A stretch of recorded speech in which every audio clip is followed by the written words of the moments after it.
es en esta noche. Pueden sentarse, gracias. ¿Está bien, Diana? ¿Está bien?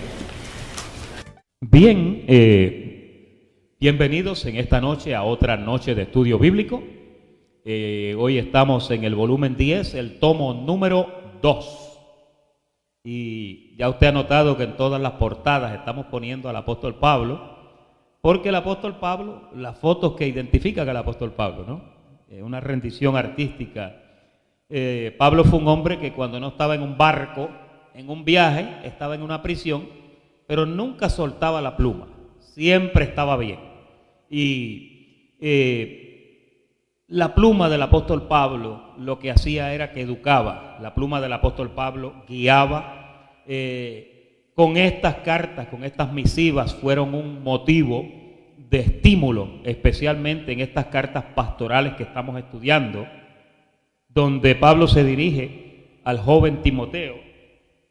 Y en este tomo número 2 vamos a continuar con esta interesante carta de Primera de Timoteo.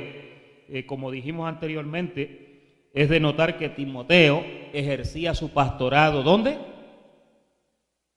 En Éfeso.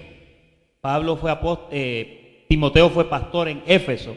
Recuerdan una vez que Pablo en una de sus epístolas dijo: como te rogué que te quedases en Éfeso para que mandaras a que no se predicara diferente doctrina.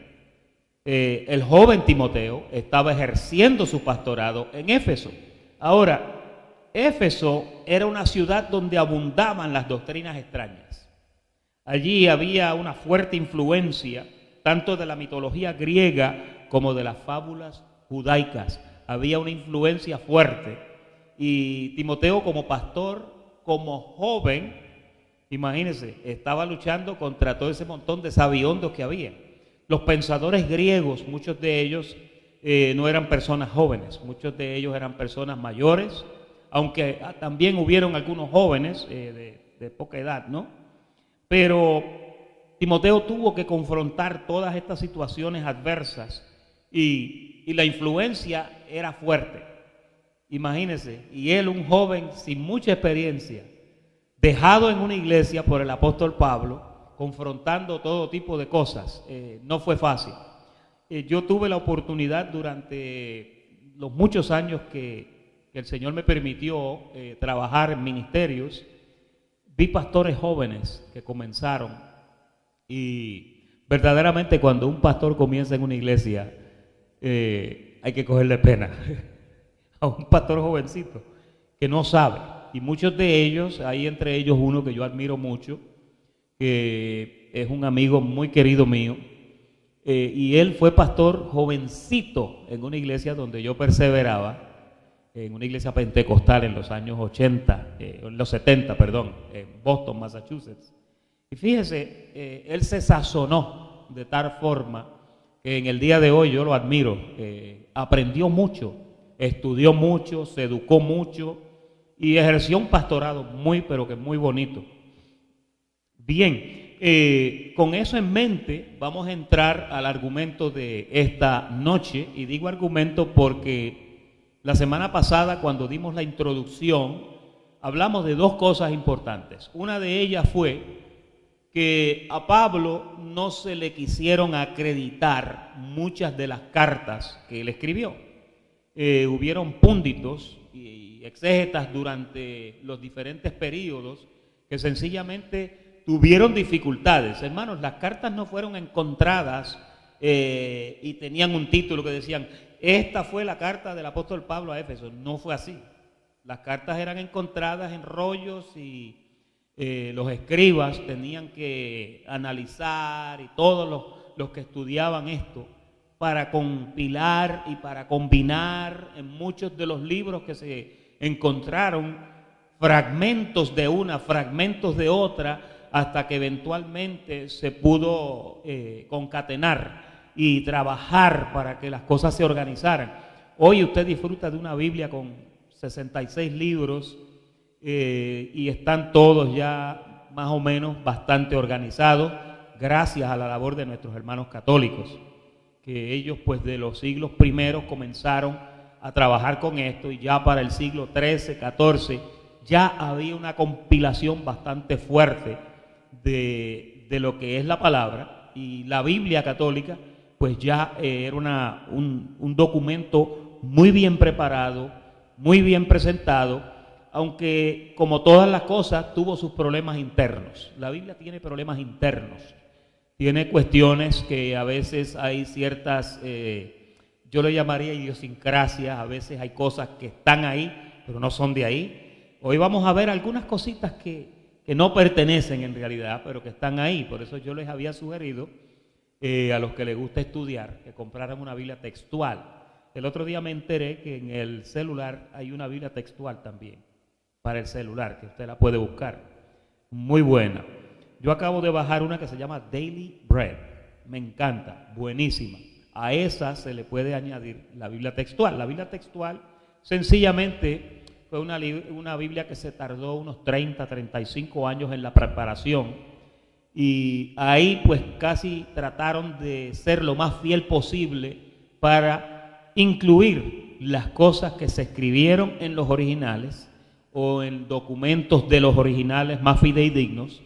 Y esto que vamos a leer hoy, vamos a ver algunas cositas que no están en orden, y es bueno que usted las entienda para que cuando usted lea su Biblia, usted vea y entienda las cosas que usted está leyendo.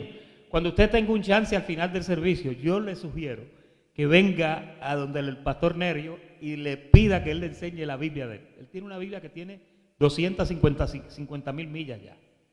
Es una Biblia que ya borró 2 veces, pero él la tiene marcada, y es increíble la cantidad de cosas que durante 20, 30 años de reseña el pastor ha trabajado, y cosas que no aparecen. Está puesta. Ahora, el primero de estos argumentos históricos, cuando hablamos de lo que pasó con los escritos de Pablo, hubieron 2 cosas que sucedieron. Una de ellas, que algunos decían que él no era el autor. La otra era que estas cartas pastorales, aprendimos que le llamaban las pastorales. Cuando dicen las pastorales, ya estamos hablando de las 2 cartas de Timoteo y de la carta de Tito, porque ellos fueron los pastores a quienes Pablo aconsejó. Ahora, en esas cartas habían muchos argumentos que se levantaron por causa de que lo que se escribió, pues los púnditos y los estudiosos, muchos de ellos dijeron que era un documento de una forma, otros dijeron que era otro documento de otra forma. Y vamos a entrar un poquito en esa argumentación para aprender algo de eso. El primero de los argumentos es que decían que era histórico, porque no había manera de acomodar estas 3 cartas en lo poco que se conoce de la biografía de Pablo. Fíjese, el único conocimiento que está registrado y que tenemos de su carrera ministerial descansa en gran parte en el tratado de Lucas a Teófilo, que como todos sabemos es el libro de los Hechos, ¿no? Lucas le escribió a Teófilo primero un documento donde él habló de todas las cosas que Jesús hizo. Vamos a ver a Lucas, el capítulo 1, María, pónmelo ahí, Lucas capítulo 1, versículo 1, solamente para que usted vea algunas cositas. Mire lo que dice Lucas en este escrito, dice: puesto que ya muchos han tratado de poner en orden la historia de las cosas que entre nosotros han sido ciertísimas, tal como nos lo enseñaron los que desde el principio lo vieron. Ahí está hablando de las primeras personas que escucharon a Jesús, y está hablando de los 12 apóstoles. Los que lo vieron con sus ojos y fueron ministros de la palabra, esos son los apóstoles. Me ha parecido también a mí. Fíjate, Lucas era un médico, pero era un hombre que literariamente posiblemente estaba mejor preparado que muchos de los que escribieron los libros sinópticos, ¿no? Usted sabe que Marcos escribió su documento, pero Marcos tiene muchas lagunas, hay cosas que no tienen una continuidad. Mateo fue bastante explícito, y Lucas fue un hombre que analizó las cosas. Mire cómo dice Dice, me ha parecido también a mí, después de haber investigado con diligencia todas las cosas desde su origen. Cuando usted mira eso, ya inmediatamente usted sabe que el documento de Lucas es un documento cronológicamente organizado.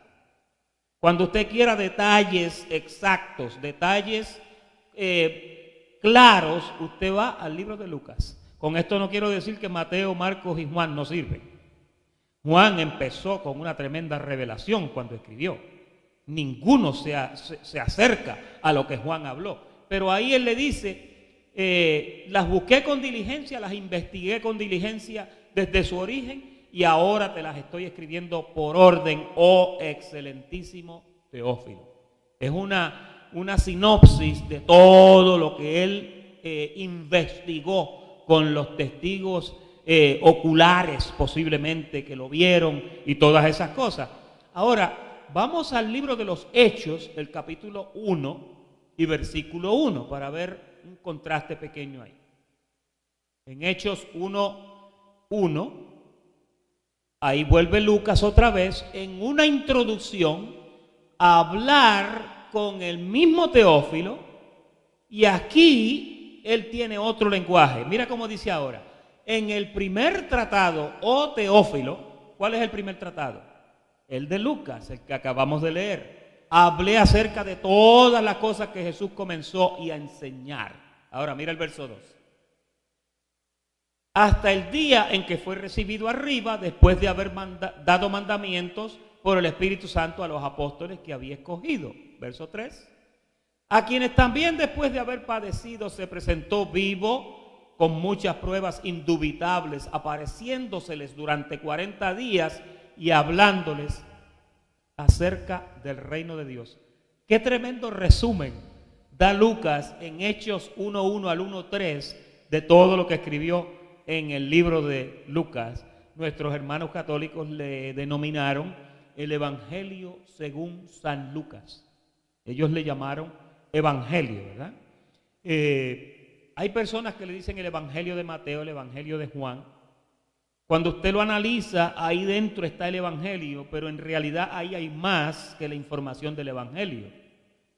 Usted le puede decir un documento histórico, usted le puede llamar un documento sinóptico de todo lo que pasó, o de lo que ellos registraron que pasó, ¿verdad?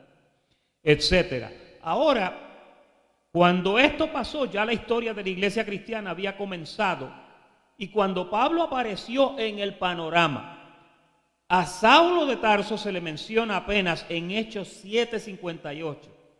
Luego, en el capítulo 9 se narra su conversión a Jesús. ¿Se acuerdan? Cuando cayó en el camino a Damasco. Ahí Lucas documenta esa información. Dicho sea de paso, como paréntesis, el verso 5 del capítulo 9, ponme ahí 9:5. Este es uno de los que cuando usted lo busca en la Biblia textual, no aparece en el original.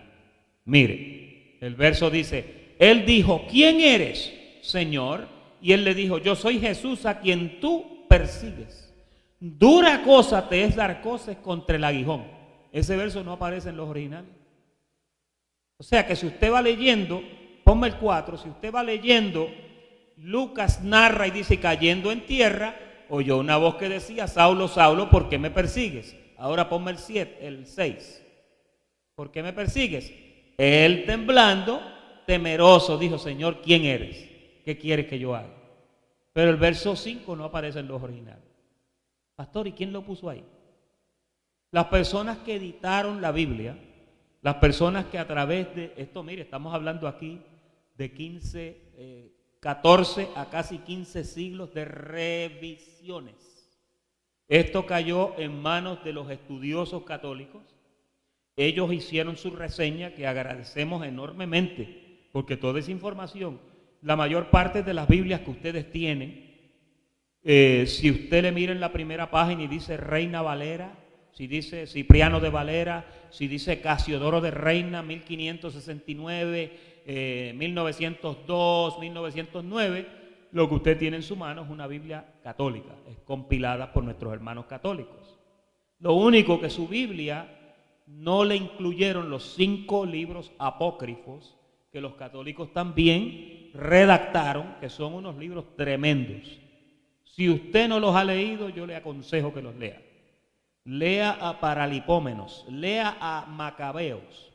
Se parece al libro de los Reyes, al libro de Crónicas, es idéntico. Es una información muy útil, muy buena. Hay un libro de Baruch, hay un libro de Judith. Hay unos cuantos, son 5. Y en una Biblia católica usted los encuentra, lo puede comprar en un librito aparte también que se llaman los libros apócrifos. ¿Ok? Sí, los deuterocanónicos. Ahora se habla más de Pablo en Hechos hasta los capítulos 11 y 13. Así que mire la reseña tremenda que Lucas hizo, ¿ok? Donde habló de Pablo en el 7:58, habló de Pablo en el capítulo 9 para hablar de su conversión, ¿ok? El 7:58 fue el apedreado de Esteban, que dice que las ropas de Esteban las pusieron en los brazos de un joven llamado Saulo, ¿ok? En el 9 habla de la conversión y de ahí no vuelven a mencionar a Pablo hasta el capítulo 11 y el capítulo 13. No se hace ningún intento de informar acerca de la niñez o la juventud de Pablo. No conocemos eso. Hay muchas cosas oscuras en el sentido de que no hay información que se ha encontrado para hablar de eso. Por ahí apareció un libro de la vida de niño de Jesús. Hay unos hermanos aquí que lo leyeron. El libro, yo leí unos fragmentos tremendos del libro, cosas interesantísimas. Usted sabe que Juan el Bautista y Jesús eran primos, ¿verdad? Eran primos. Y Juan el Bautista era 6 meses mayor que él. Yo sé que ellos estuvieron juntos, no me atrevo a decir que tiraron piedras juntos, pero a lo mejor pescaron juntos, a lo mejor hicieron muchas cosas juntas, ¿no? Y hay libros que reclaman de que hay información extraoficial de la niñez. En el caso de Pablo no se encuentra nada. No existe evidencia bíblica ni extrabíblica de los eventos narrados al final de los hechos. Coinciden con los eventos finales en la vida del apóstol. Lucas termina su tratado narrativo acerca de Pablo tan abruptamente como lo comenzó, dejando al apóstol al final de su primer encarcelamiento en Roma. Después que Pablo cae preso en Roma, usted no oye nada más de él. El poquito de información que usted puede sacar, no la va a sacar del libro de los Hechos, las va a sacar de las cartas como las que vamos a estar estudiando. ¿Recuerdan en Efesios? En Filipenses, cuando Pablo habló, dio indicios claros de que definitivamente estaba preso de Jesucristo, yo preso suyo, mis prisiones, todo el tiempo hablando de eso, porque Pablo escribió esas cartas en cadenas, ¿ok? Ahora, no hay evidencia en el tratado de Teófilo de que la muerte de Pablo hubiera ocurrido inmediatamente después de los eventos allí narrados. Vamos al último libro de los Hechos, el capítulo 16, creo que es el 15. Y corrígeme, el 15. Míralo ahí, María, a ver si es el 15. Solamente para ver unos versos. Amén, pastor, ayúdame ahí. El último capítulo del libro de los Hechos, el capítulo 16. Ahora ve un poquito a los últimos versos, María. Síguelo, 8, 10, ¿tiene el 18? Solamente para que usted tenga una idea de cómo Lucas cierra ese documento, cómo él habla, pero no da detalles de qué pasó con Pablo. Cuando usted busca en las cartas de Pablo hay unas evidencias, pero no se encuentra nada, ¿verdad? Ahí los últimos versos del libro de los Hechos, los últimos versos. Ponme el 20, el 28. Sí, ese es el último capítulo y ponme los últimos versículos del capítulo 28. El 30, ponme el 30. Hechos 28:30, solamente para ver una cosita aquí. Mira, dice, y Pablo permaneció 2 años enteros en una casa alquilada y recibía a todos los que a él venían, mira el 31, predicando el reino de Dios y enseñando acerca del Señor Jesucristo abiertamente y sin impedimento. Verso 32, ese es el último. Lucas lo terminó ahí, no dijo nada más, no se sabe qué pasó. Ahora, cuando usted busca la historia, usted sabe que Pablo tenía un caso pendiente con las leyes. Usted sabe que Pablo tenía ciudadanía romana, porque él era de padre romano y de madre judía, ¿no? Entonces, ¿qué pasa? Que cuando usted se da cuenta, Lucas no dio mucho detalle, porque posiblemente, hoy estábamos el pastor y yo hablando de esto, de que no sabemos si Lucas no pudo proveer más detalles porque a lo mejor Lucas murió primero. No sabemos. No sabemos cuál de los dos murió primero. No hay mucha información. Entonces, 2 Timoteo 3:11, por favor. Entonces, no sabemos qué pasó. Por eso cuando usted lea esto, en las cartas usted va a encontrar detallitos que le van a ayudar y van a ir un poquito más allá de donde Pablo habla por su propia boca lo que le está ocurriendo. Le voy a dar un ejemplo bien importante. Y lo vemos aquí, mire, aquí Pablo en el verso 11 del capítulo 3 de la segunda carta dice, persecuciones, padecimientos, como los que me sobrevinieron en Antioquía, en Iconio, en Listra, ahí lo apedrearon un montón de veces, lo encontraron como muerto. Persecuciones que he sufrido y de todas me ha librado el Señor. Vamos a ver 4:9 para ver ese otro detallito, 4:9. Y esto lo vamos a tocar la semana que viene también, pero solamente para que usted vea. En el 4:9, Pablo le está diciendo a Timoteo, procura venir a verme.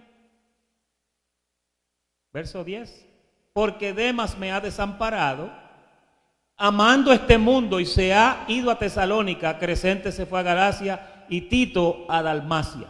Cuando usted lea la carta de Tito, ¿dónde pastoreaba Tito? Estaba en Dalmacia. Mira ahora el verso 12. Solo Lucas está conmigo. Toma a Marcos y tráele contigo porque me es útil para el ministerio. La cosa estaba tan desesperante.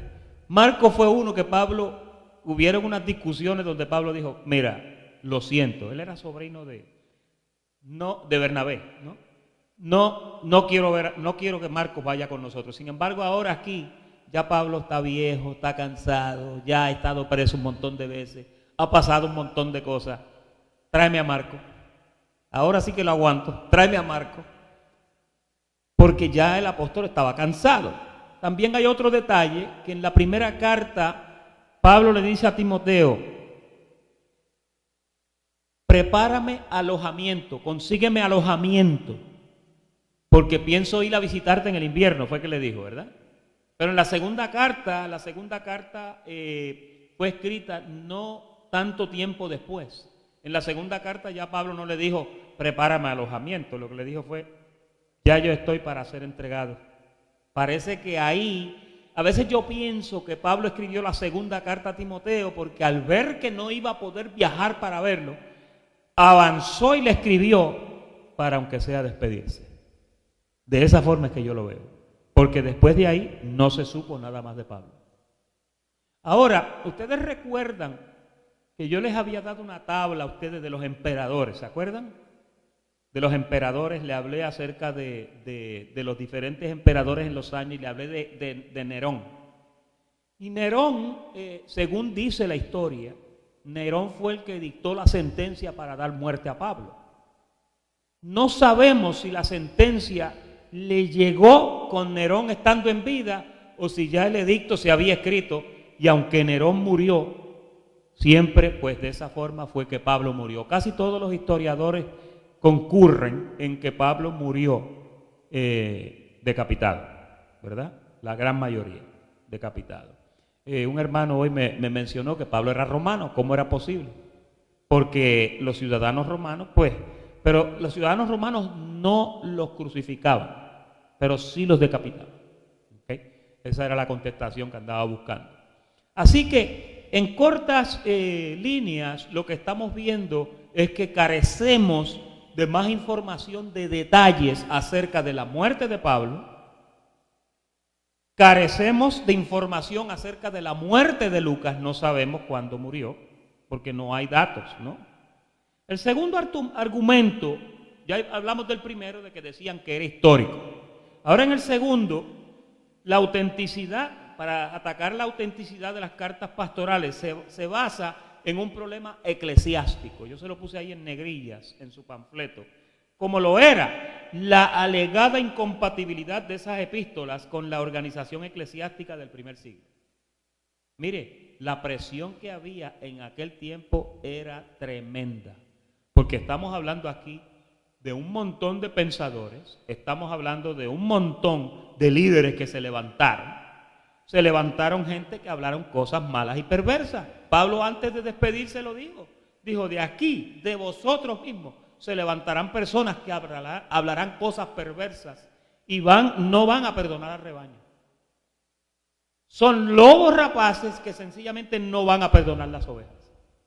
Entonces, encima de eso, había también los de la circuncisión. Y los de la circuncisión no era cosa fácil, porque ellos comenzaron en lo que es el trabajo de la iglesia primero que Pablo. Pablo llegó después. Mire, cuando Pablo llegó, ya Pedro tenía iglesias con miles. Y ellos no eran enemigos, pero ellos eran judíos y tenían un evangelio que estaba mezclado con unas costumbres judaicas. Y Pablo a los gentiles, él hasta peleó con Pedro un día para que no se hiciera eso. ¿Me están siguiendo?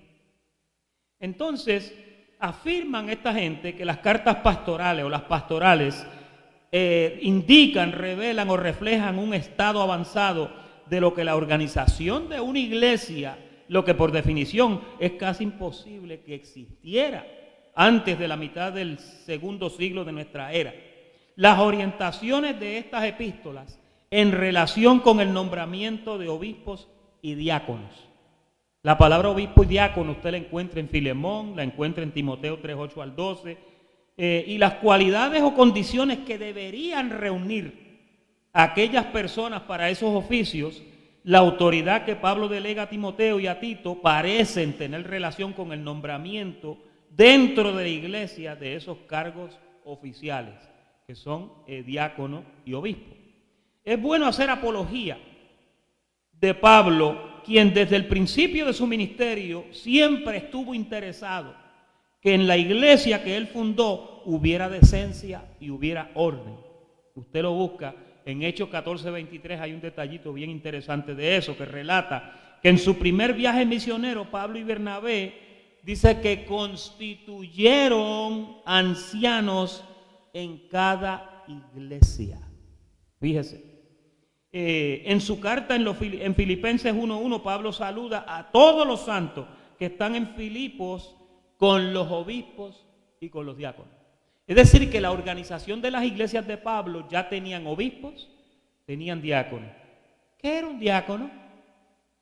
Un diácono era una persona que sencillamente era un oficial que ayudaba en la iglesia, ¿no? ¿Y qué era un obispo? El obispo tenía unas responsabilidades que eran un poquito más serias. Los obispos los tenían a cargo de lo que eran las finanzas, de que se administraran las finanzas correctamente. Por eso usted ve a veces en la Biblia cuando usted ve que Pablo le dice, alguno desea obispado, buena cosa desea, pero que no sea dado a esto, que no sea codicioso de ganancias deshonestas. ¿Por qué? Porque después le va a sacar a la bolsa. Que no sea dado al vino, ¿por qué? Porque después saca de la bolsa para beber. Que no sea, que marido de una mujer, ¿por qué? Porque después saca de la bolsa para hacer yo no sé qué. ¿Ven el punto? El obispo era el que manejaba las finanzas y el diácono era el que trabajaba con lo que es el orden organizacional de la iglesia. Que era como un pastor, ¿no? A veces hay hay una confusión con eso. Por ejemplo, nuestros hermanos católicos, en una iglesia católica ser obispo no es cualquier cosa. Para usted, y mire, yo admiro la organización católica. ¿Sabe por qué? Porque en la organización católica no cualquier mequetrefe se puede parar en un púlpito. Especialmente cuando usted estudia las ramas que compusieron lo que es la Iglesia Católica. Usted busca, por ejemplo, la rama de los jesuitas. En la rama de los jesuitas, ahí estaban los estudiosos. La gente que cuando usted iba a hablar Biblia con ellos, todavía al día de hoy, si usted va a hablar Biblia con un jesuita, you better get your P's and Q's together. Más vale que conozcas tus tildes y tus puntos, porque un jesuita te va a hablar con un conocimiento vasto. En la Iglesia Católica hay una preparación académica, escritural, que mire, yo creo que sobrepasa. No, los episcopales también son bastante dedicados en eso. Desgraciadamente tengo que decir que los movimientos que no son los movimientos protestantes, en muchos de ellos, no todos, no he dicho todos, pero hay muchos que abundan lo que es los neófitos, que sencillamente son gente que no están preparadas para dirigir una iglesia o para trabajar en una organización eclesiástica. Ser un pastor, hermano, no es cualquier cosa. Ser un pastor, ser un líder en una iglesia, ser un obispo, ser un diácono, requiere unos conocimientos porque son las personas que trabajan. Miren, cuando Pedro dirigía la iglesia, Pedro buscó 7 varones llenos del Espíritu para servir mesas. Para servir mesas. Cuando Jetro vio que Moisés se le estaban quemando las pestañas con el trabajo que tenía, Jetro le dijo a Moisés, búscate 7 varones, que eso es un paralelismo perfecto del Viejo Testamento y del Nuevo. 7 varones, impárteles de tu espíritu, le dijo, porque en aquel tiempo se conocía lo que era el impartimiento de espíritu, ¿no? Para que sean como tú, para que hagan el trabajo, porque al paso que tú vas, muchacho, mi hija se va a quedar viuda. Moisés se sentaba por la mañana, dice la Biblia, y ahí estaba, y juzga que te juzga, y juzga que te juzga, y llegaba por la noche y Séfora, Moisés, ven a comer. Moisés, se enfrió el mangú. Moisés, se enfriaron las habichuelas, y Moisés no podía porque estaba muy ocupado. Uy, mangú, qué rico está eso. Mangujito hasta ahora, ¿no?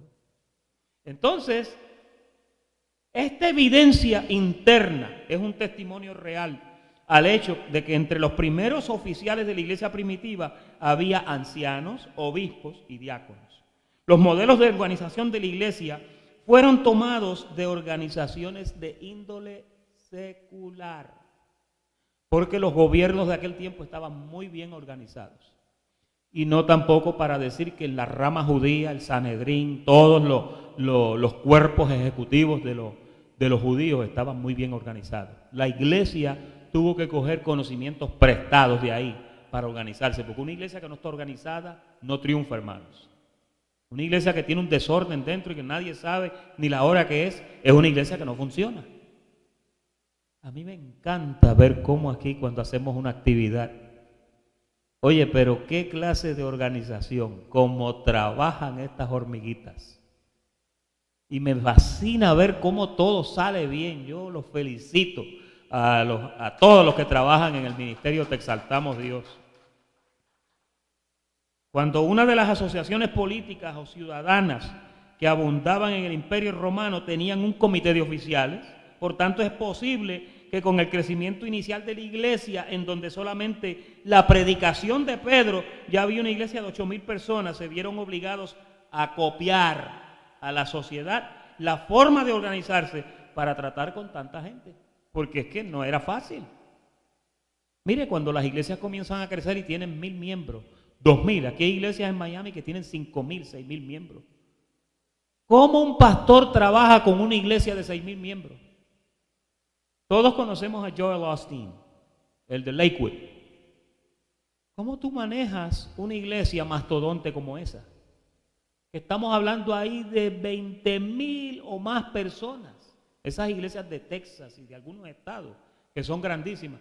Hace falta una organización. Fíjate. Cuando tú lees la carta de Timoteo, Pablo abunda en muchas instrucciones para Timoteo, porque Timoteo andaba entretenido, bien entretenido. La tendencia de la organización de la iglesia como ente ejecutivo continuó cuando Pablo hace mención de ancianos. Pablo es el que menciona ancianos.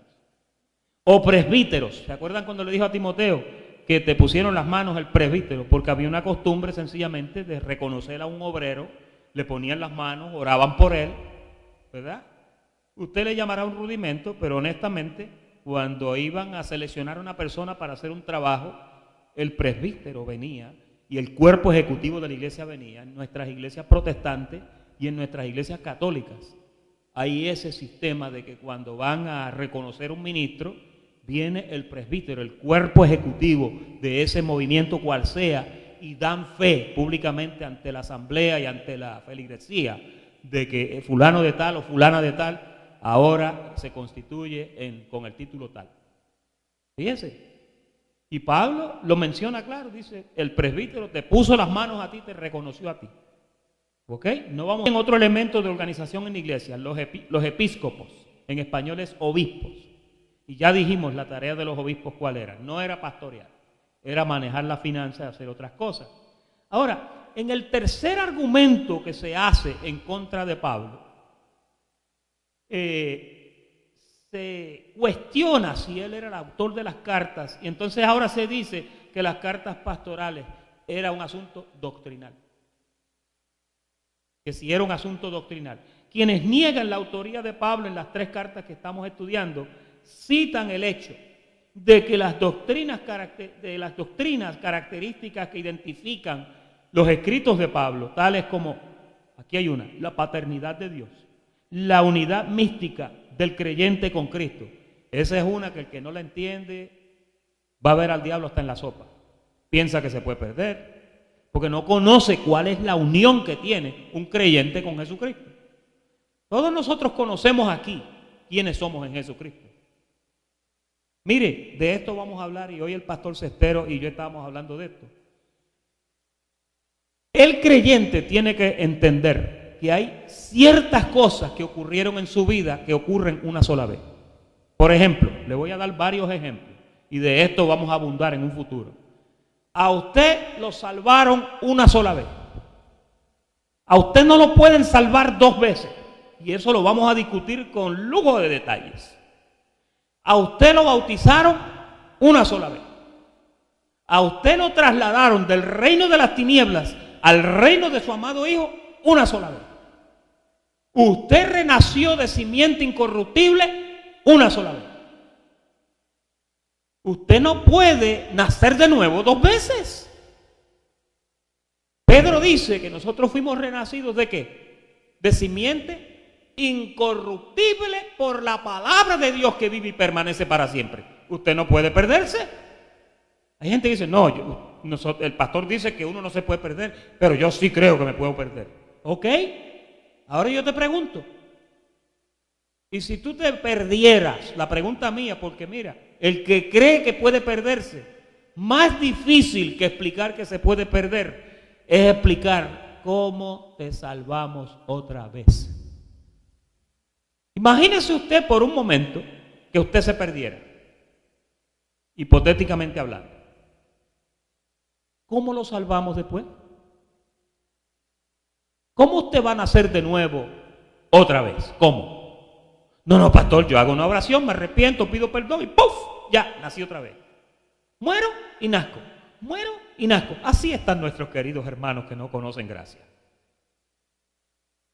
Tú no puedes morir. Tú no puedes ser rebautizado.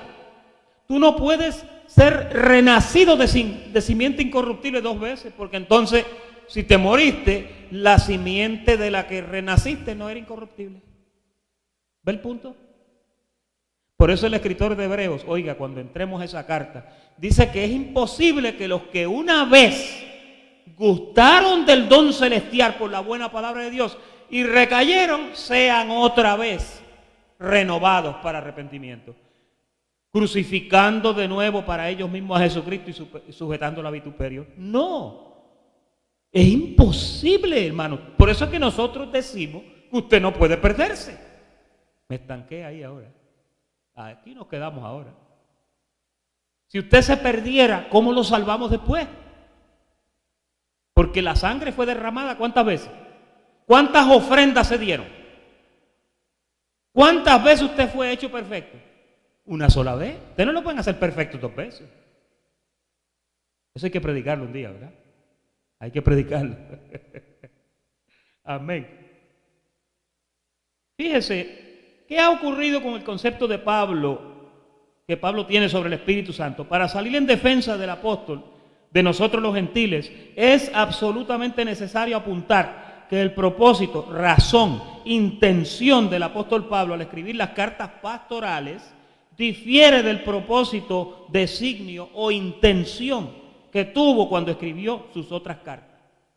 Cuando Pablo escribe a 1 y 2 de Timoteo y a Tito, no es lo mismo que cuando escribió a Corintios y escribió a Efesios, no. Aunque en estas cartas usted encuentra ciertos trozos de revelación, que los hay, pero usted no va a encontrar que es una carta con consejitos para una iglesia. No, es una carta de guianza para un pastor. Eso es lo que es. Y hablamos la semana pasada de la idiosincrasia de la iglesia de 20 siglos atrás, cuando hablamos de las mujeres y de raparse la cabeza, ¿se acuerdan? El ejemplo que yo di. Nosotros no podemos ajustar las circunstancias de 20 siglos a las circunstancias de ahora. Por lo tanto, cuando usted lee estas cartas, usted no puede aplicar muchas cosas porque sencillamente no van. ¿Ok? Me quedan 3 minutos. ¿Qué ha ocurrido entonces? Dice, solamente mencionan al Espíritu Santo en una vez en cada carta. Para que lo tienen sus notitas, ahí lo tiene. Según de Timoteo 1:14 menciona al Espíritu Santo. Y en Tito 3:5 menciona al Espíritu. De ahí usted no encuentra mención del Espíritu en ningún otro sitio. Fíjense. ¿Por qué, pastor? Porque es que el enfoque que llevaba era otro. El enfoque era otro. Era un enfoque para un hombre que dirigía una grey. ¿Ve el punto? No usa la expresión en Cristo. Ni habla de la paternidad de Dios, ni tampoco de la unión mística entre Cristo y el creyente. En las primeras cartas, como era necesario, Pablo escribió como evangelista, como maestro y también como pastor. Su método algunas veces era teológico, como en Romanos, correctivo, como en las epístolas de los Corintios, preocupado en eliminar de los tesalonicenses conceptos equivocados en cuanto a la doctrina de Jesucristo, pero siempre exhortatorio. Fíjate. Y finalmente, en las cartas pastorales, el apóstol se aleja más que antes de su responsabilidad pastoral, pero se dedica a curtir con su experiencia de pastor a Timoteo, verdadero hijo en la fe, como lo dice en 1 Timoteo 1:12. Con esto yo los quiero dejar porque la semana que viene lo que vamos a hacer es que vamos a coger todas las sinopsis de 1 de Timoteo que están a la parte de atrás de su panfleto y la vamos a intercalar con la 2 de Timoteo, porque ya hemos dicho bastante. Y usted va a notar que en las 2 cartas casi todo es lo mismo repetido. Y yo sé que esto posiblemente ocurrió porque al Pablo ver que ya tenía la condena sobre su cabeza, ya no estaba diciendo prepárame alojamiento, que voy allá a visitarte. No, ya lo que le dijo es, ya yo estoy para ser entregado. Exhorta, huye, ten cuidado. La semana que viene vamos a hablar de todos esos mandatos que le da al joven Timoteo, nuestro amigo fisiculturista, amador de los Juegos Olímpicos de Grecia. Él le encantaba los molleros, le gustaba el ejercicio corporal. Saberme cuántos six packs tenía, saberme los tríceps, cómo los tenía. A mí me hubiera encantado ver una foto de Timoteo. Yo veo a un joven envuelto en sus hobbies, en sus cositas, pero también veo la presión paulina en el otro lado diciéndole, exhorta, cuídate de esto. Ninguno tenga en poco tu juventud. Sé ejemplo en palabra y en hecho. Oiga, como le cayó encima a Timoteo. Entonces Timoteo estaba entre Pablo y el gimnasio. Pablo y el gimnasio. Estaba indeciso el pobre muchacho. Pero la semana que viene discutimos eso a fondo. Esta es el final de esta segunda parte de Primera de Timoteo. Gracias por la atención prestada y muy buenas noches tengan todos.